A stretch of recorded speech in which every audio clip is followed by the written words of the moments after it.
poderoso Jesús, mi Señor, mi Salvador, y como siempre, inicio con la palabra de Dios. Segunda de Corintios 12:9.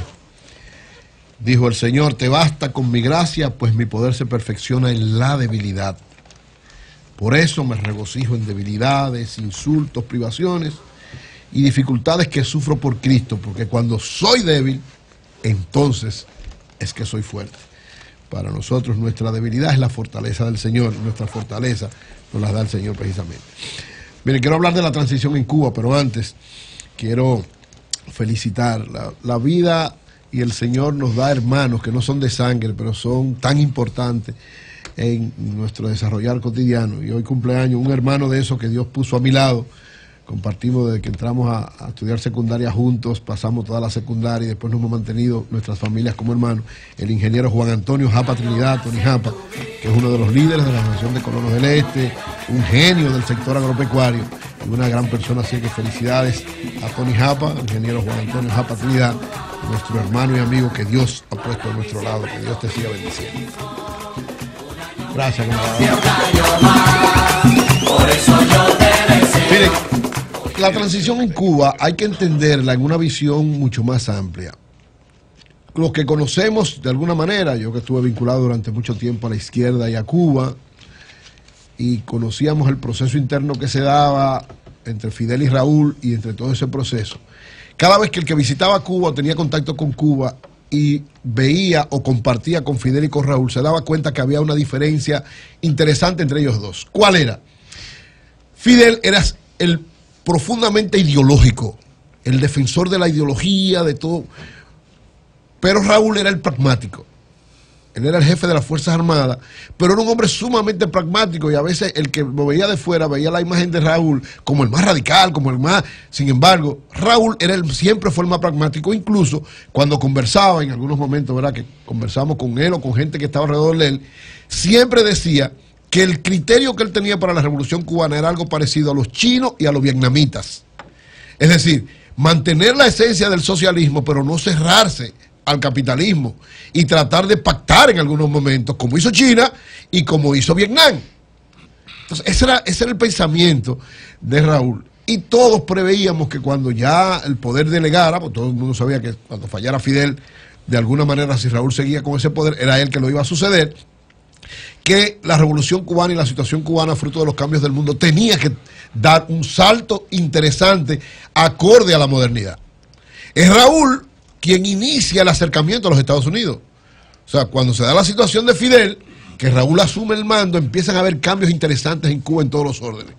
Más participación a los propietarios, más apertura al turismo mundial, más apertura a las inversiones extranjeras, lógicamente controladas por el Estado, por inversiones, sobre todo españolas, y sobre todo un acercamiento a los Estados Unidos que conllevó a que ustedes vieron a Raúl Castro darse la mano, abrazarse con el presidente norteamericano, no el actual, lógicamente el actual ha cambiado un poco la situación, sino con el anterior, con Barack Obama, y restablecer las relaciones con los Estados Unidos.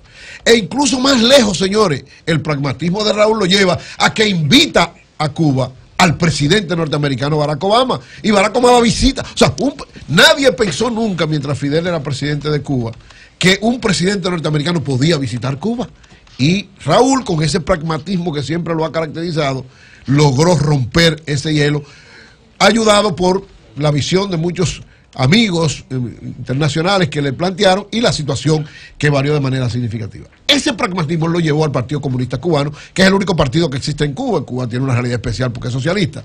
Pero desde que él llegó y asumió el poder, empezó a hacer cambios. Lo primero, de que lo nombraron presidente, estando incluso todavía Fidel vivo, se lleva a varios robles importantes de la tradición cubana.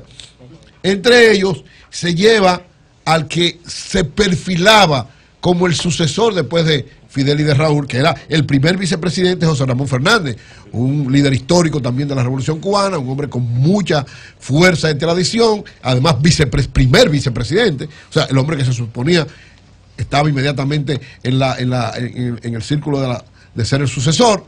Sin embargo, él lo quita como vicepresidente y nombra entonces a este muchacho, que es ahora, digo, este muchacho tiene 57 años, la misma edad mía, Miguel Díaz-Canel.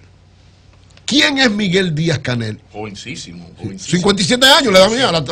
Yo soy más joven que tú, ¿verdad? Sí, Un muchacho, o sea, frente a Raúl que tiene 90, que cumple 90 el año que viene, uno de 57, su nieto, su hijo.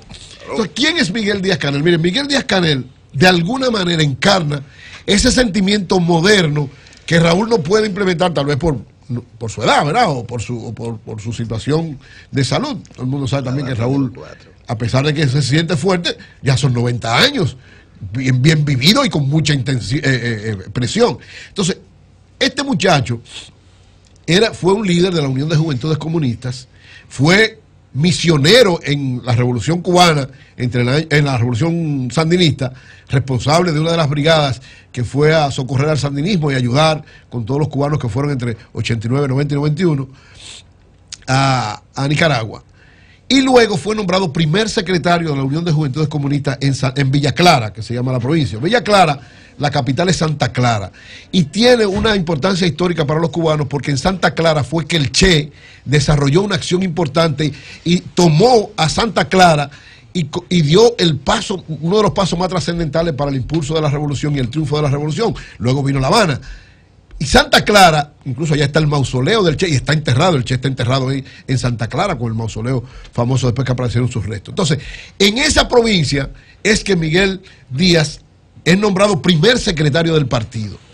Y él desarrolla una serie de elementos que desde el punto de vista de algunos analistas cubanos dicen que fue lo que atrajo a Raúl y lo empezó a acercar a él y a irlo llevando a tener una importancia de poder. ¿Cuál era? Él, aunque era el primer secretario del partido, era como el gobernador. Sí, era como el gobernador. El primer secretario del partido es como el gobernador, o sea, el responsable del gobierno y del partido en ese sitio. Entonces, ¿qué hacía él? Él hacía lo que no hacía casi ningún primer secretario en ningún lado. Él visitaba a la gente. Él iba a los programas de radio y de televisión. Él supervisaba las cosas de manera directa. O sea, él no tenía que gente supervisando, que lo veían en la calle igual que cualquiera. Tenía como una especie de ejercicio de gobierno popular que creó un impacto en Cuba, porque nadie hacía eso. Incluso hay varias periodistas importantes de Villa Clara, de Santa Clara, que dicen que ellas lo invitaban y él se aparecía en el programa de una vez y además le decía, ábreme los micrófonos para que me diga la gente. Y hubo varios momentos donde la gente le decía, mire, ahora mismo en la funeraria tal hay un problema, y el tipo salía de la emisora y cogía para la funeraria a resolver el problema y a llamar la atención y a resolver las cosas. Incluso dicen que de alguna manera en todos los servicios que daba el Estado, él los supervisaba de manera directa y llegan más lejos. Algunos dicen que él a veces se disfrazaba. Claro, es un hombre alto, hermoso, ojo claro, pero se tapaba y se metía como uno más para ver y supervisar, y que recomendó sanción o traslado o apertura a una serie de cosas que no eran tradicionales en el gobierno cubano. Y más lejos, él es un hombre sumamente abierto, muy abierto, tan abierto que, según dicen también los analistas cubanos, fue el primero en Santa Clara, precisamente en Villa Clara, su provincia, en Santa Clara, la capital, que permitió que un establecimiento que en principio fue cerrado por el gobierno cubano, él negoció que lo abrieran, porque ese establecimiento presentaba show de transvesti. Y de gente que en Cuba tiene problemas por la política estatal, que no lo respetan, no lo quieren. Y que él peleó y fue y habló directamente con Fidel y con Raúl y le dijo, miren, la apertura de nosotros tiene que ser respetar a todo el mundo. Yo le garantizo a ustedes que ellos no van a conspirar. Y permitió, y abrieron el lugar. Y no solo eso, oigan esto, porque parece que es un hombre sumamente pragmático. Para demostrarle, porque entonces este grupo cogió miedo, dijo, este es un gancho, no, pues van a abrir asuntos para después. Fue con su familia, con sus hijas pequeñas, y vio varios shows diciendo, yo no comparto esto, pero creo que eso es arte, y ¿por qué prohibirlo? Si tiene un criterio, tal vez algunos, ¿verdad?, no lo compartan, pero dice, para mostrar la apertura. Y fue más lejos.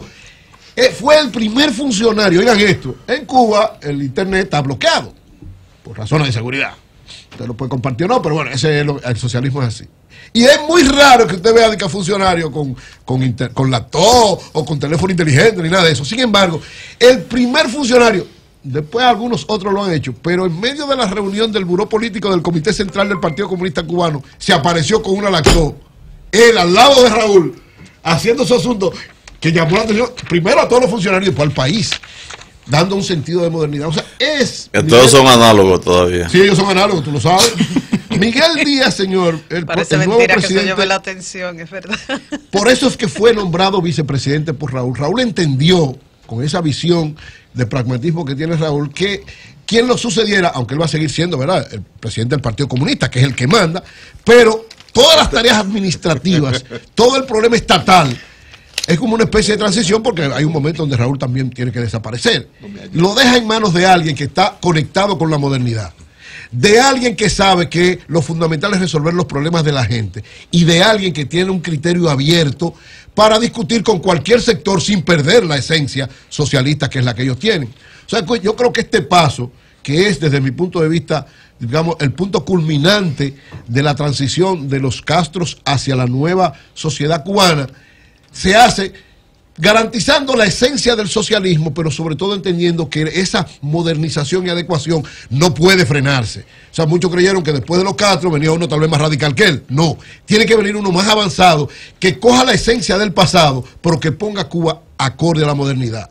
Y yo creo que Miguel Díaz-Canel, 57 años, un hombre que nació con la revolución, o sea, él nació, ya la revolución estaba, se desarrolló con la revolución, fue ministro de Educación Superior, contribuyó a la transformación que ha habido en la formación de los estudiantes de Cuba, y además conoce más que nadie la modernidad en el mundo en todos los sentidos. Por lo tanto, creo que Cuba da un paso muy importante, auspiciado por Raúl, que garantiza que ciertamente los pasos de ampliación de la democracia, como ellos la entienden, pero sobre todo la coexistencia con la democracia que ellos combatieron en un momento, está garantizada para bien de Cuba y para bien de América Latina. Bueno, señores, son las 8:50.